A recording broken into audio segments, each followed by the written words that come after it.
Chapter 328, Kept in the Dark.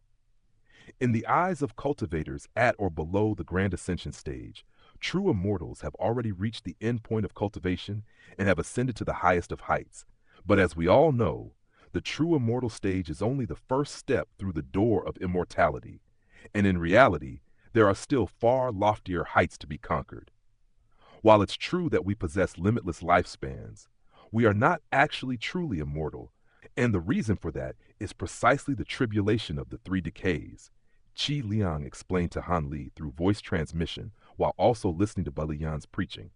Oh, are the three decays similar in nature to the ascension tribulation that Grand Ascension cultivators must transcend? And how do we transcend them? Han Li asked as his brows furrowed slightly.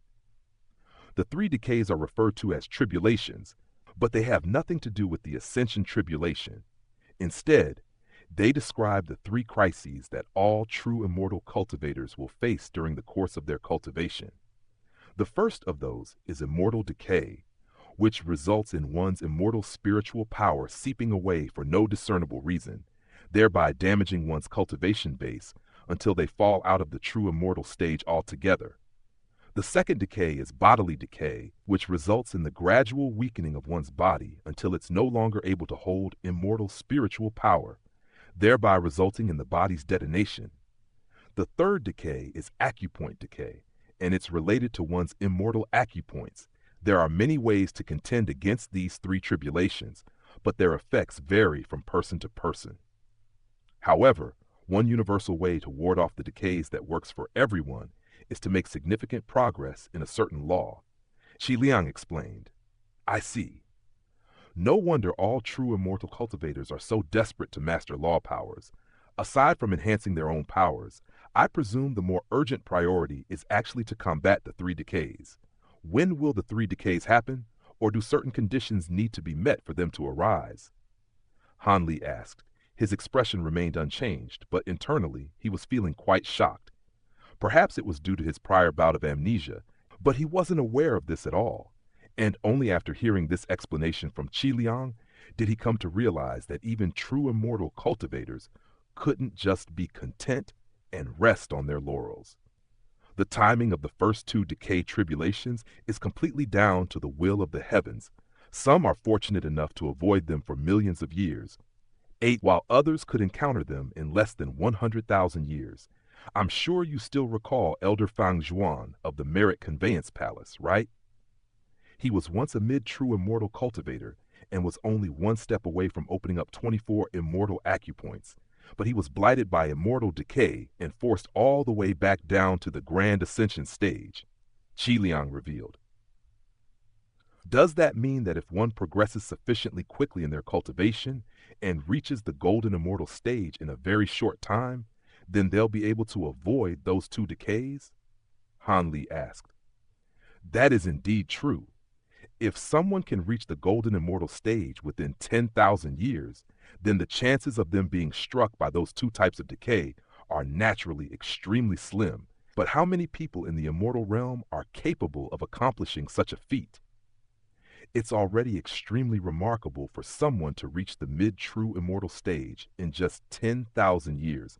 On top of that, even if a true immortal manages to avoid the first two decays, if they want to reach the golden immortal stage, then they'll have no choice but to face the third decay, Qi Liang said with a wry smile. Why is that? Han Li asked. All I know is that all those attempting breakthroughs to the golden immortal stage will inevitably have to undergo the third decay, and that it's no less damning than the first two decays. That's why there are so few golden immortal cultivators. As for exactly why this is, that's beyond my knowledge, Qi Liang replied. I heard Dao Lorbe mention just now that there are 5 decays. What are the other 2? Han Li asked. It's said that after becoming a golden immortal, one will face 2 more decays to amount to a total of 5. As for exactly what those 2 decays are, I'm not sure. In any case, the path of cultivation is truly one that is fraught with. Before Qi Liang had a chance to finish his sentence, 8 of the 12 Blaze Dragon Dao Lords suddenly sprang up from their cushions before sweeping their sleeves through the air. The sound of clanging chains interrupted the peace and quiet as the 8 Tao Lords, led by Ouyang Quishan, released 8 golden chains out of their sleeves. Each chain was around the same thickness as a child's arm, and they were riddled with shimmering golden runes as they flashed through the air like a nest of spirit snakes. The chains were aimed directly at Bali Yan, whose expression remained unchanged, but his preaching had drawn to an abrupt halt. All of a sudden, a burst of crimson light rose up from the ground all around him, enveloping his body from all directions like a fiery red light barrier. The chains scraped against the exterior of the light barrier, raising trails of sparks as they did so, but they were unable to get any closer to Balian's body. At the same time, Balian stomped a foot down onto the ground, and a burst of crimson light erupted beneath his foot. The entire white jade platform also shuddered violently. Yet right as he was about to launch himself up into the heavens, the 8 Tao Lords hurriedly each made a hand seal, upon which the golden chains began to glow brightly while constricting tightly to keep Baili Yan and the crimson light barrier firmly in place. As a result, Baili Yan was forced back down onto the platform. A burst of crimson light emerged on his hands as he grabbed toward the surrounding golden chains, only for countless arcs of golden lightning to erupt out of the chains before surging along his arms. Baili Yan felt a numbing sensation shoot through his arms, and he temporarily lost all feeling in them. At the same time, the arcs of lightning that were springing out of the golden chains had intertwined to form a square golden cage that trapped him within. Even though Baili Yan was able to immediately regain use of his arms, due to that split second of delay, it had become far more difficult for him to try and break free. At this moment, every single golden pillar in the golden cage around him was flashing with lightning, and layers of scale patterns and antiquated runes had appeared on their surface, giving off clear law fluctuations. These 8 golden chains were clearly a set of high-grade immortal treasures that had been prepared specifically to deal with Baili Yan. All of this had happened in the blink of an eye, unfolding so quickly and abruptly that none of the tens of thousands of cultivators around the plaza had even registered what had just happened. The 36 deputy Tao Lords were greatly alarmed to see this, and all of them began to exchange bewildered glances. It was clear that they hadn't been tipped off in advance at all. On the other side, Yu Yangzi and the others were also very much taken aback by this turn of events, and all of them rose to their feet. Some of them wanted to ask what was happening, but the atmosphere in the air was rather peculiar, so they ultimately decided to hold their tongues. Just like everyone else, Han Li was watching the unfolding situation with a perplexed look on his face. "What's going on?" Qi Liang asked with tightly furrowed brows. On the white jade platform, Taoist Huyan stepped forward with a furious expression, only for 2 other Tao Lords to immediately get in his way. "What are you all doing? Are you betraying the sect?" Taoist Huyan asked in a furious voice. A hint of guilt flashed through the faces of all of the Tao Lords who had taken action, but none of them said anything, and the 2 Tao Lords standing in Taoist Huyan's way displayed no intention of backing down. An alarmed and furious look had also appeared on Yun Ni's face, and she had distanced herself slightly from the Tao Lords beside her, unsure of who she could trust. Given the current situation, it appeared that she and Taoist Huyan were the only ones who had been kept in the dark. Inside the cage, Baili Yan slowly swept his gaze across everyone around him, and a burst of crimson light began to emerge on his arms. A burst of scorching flames then erupted out of his arms to envelop the surrounding golden chains, and under the illumination of the flames, his already smooth and pristine skin was made to appear like crimson jade. "This golden scale dragon locking array won't be able to trap me for long, so if you have anything else to throw at me, you better do it now," Baili Yan said in a cold voice. However, none of the Tao Lords remained silent, and it was as if they had agreed in advance not to respond to anything that Baili Yan said.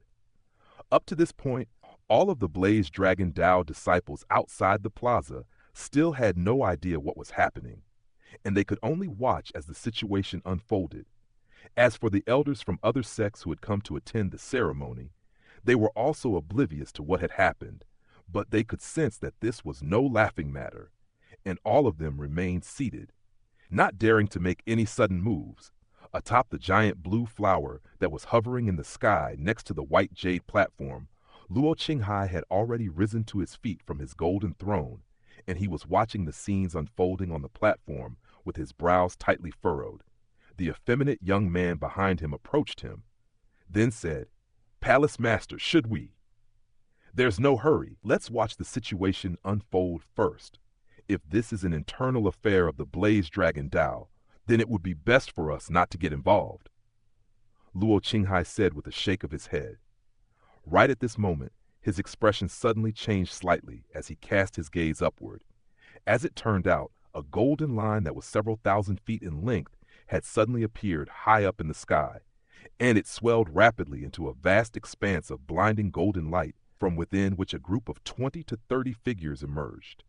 They were led by a tall man with a square face and a thin and long silver mustache.